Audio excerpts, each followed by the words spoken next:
just feels like he's someone that's a diamond, a rough diamond that's just waiting to be polished. Yeah, you can just see the innocence and just how young he is. A rawness right almost. Now. Yeah, exactly. And he looks like someone that just loves playing football, not really interested in all the glitz and glamours that go with it. Yeah. He just wants to play the game. He loves scoring goals. He loves creating goals, and he loves working hard. And that's what you get through a kid that he's touched on. Been at Man City all his life from probably the age of 7 or 8. Come through all the system there and loves the game, and that's why he's come down to London, because he wants to play more. Yeah, he come down for the right reasons. We said that before, and we said before the game even kicked off, we said that they need 11 Cole Palmers. If they've got 11 Cole Palmers with that attitude, they ain't all going to have his ability. But he's not only got ability, he's got drive and he's got commitment to want to keep improving himself and developing, and he's doing it here at the moment.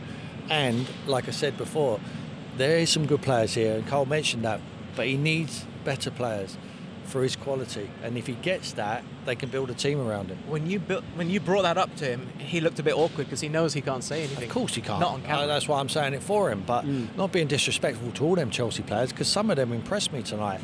But there's far too many of them who are just not good enough to wear a Chelsea shirt, in my opinion. Are you willing to name names? No, but there's just far too many. Not even the players who were playing today, but we're talking about Chelsea, and I know Maurizio's trying and dampen the expectation, but it's really hard for them fans to accept it. They want to win trophies, and they're spending an awful lot of money, so success should become quicker. But you sign more Cole Palmers, then you're going to get the success. At the moment, they've got too many players who are not good enough for this football club.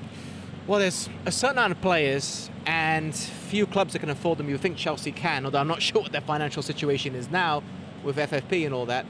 Who would you like to see at Chelsea Football Club? I mean, there's no who would want to come. I mean, I'm sure that it's still an attractive proposition, but the money's going to be there. That's no problem. But good players want to come because they want to, either a young kid like Cole Palmer, and they want to play games, or they want to win. So it's hard now when you're listening to the manager and you're listening to the vibes coming out of Chelsea saying that it's a project. How long is it actually going to take? So if you're only ever going to sign young players if it's going to take 3, 4, 5 years to go and win again, players don't want to wait. Football life is over very quickly.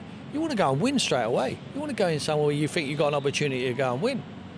I mean, if I was a Chelsea fan, I'd want to see Harry Kane here. Harry Kane? Why not? You want to see the best. Well, he is a Bayern. That's an issue, maybe. Bayern Munich. Well, he is at the moment, yeah. A Champions League. But no, I'm talking about. I don't think he would ever come here. But what I'm saying, if you're Chelsea fans, you want the best, and you want the best. You want people who have hit the ground running in the Premier League, and they're players who have played in the Premier League previously. Do you think that they should have splashed all that cash on someone who's going to be the wrong side of 30 pretty soon, as opposed to their policy of going very young? I think now they're changing their policy here, aren't they? They've got Sam Julian, head of recruitment now from Brighton. Win Stanley's already in from Brighton, so they're almost nicking their model. They don't get too many wrong at Brighton. But what they can't do anymore is take risks in the transfer market. They need, and the manager needs, some guarantees in the Premier League. But just touching on that, Tim, Brighton's model, you touched on the model there. It was quite a youthful players that they signed. When you think back to over the last 3 or 4 years, how many over 28-year-olds have Brighton signed? Not too many. No, they signed Lallana's and that's more out of contract players. Yeah, but they won't do that. I'm not saying they'll do that, but what I'm saying, the guys they brought in, then Brighton, who are head of recruitment and their recruitment policy, they don't get many wrong from what they wanted to buy. Listen, it's easier to find ready-made players than it is to what Brighton have done. Yeah. To go and find these jewels what no one knows about. The issue that Chelsea's going to have is going to be a recycling that's going to take a couple of years to get these players out, because who's going to spend the money on these young players? None. Would they want to leave?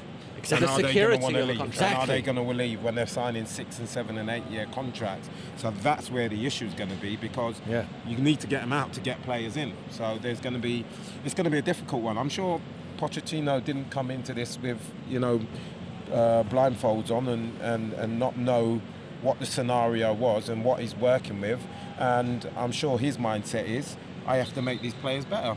You know, we can recognise that there's a lot of improvements that's needed with individually, collectively, in the units as a whole group, but it's going to take time for him to really affect it in you know, what standards that we're asking for from Chelsea, the expectations of Chelsea Football Club. That's going to take time to get into some of these young players.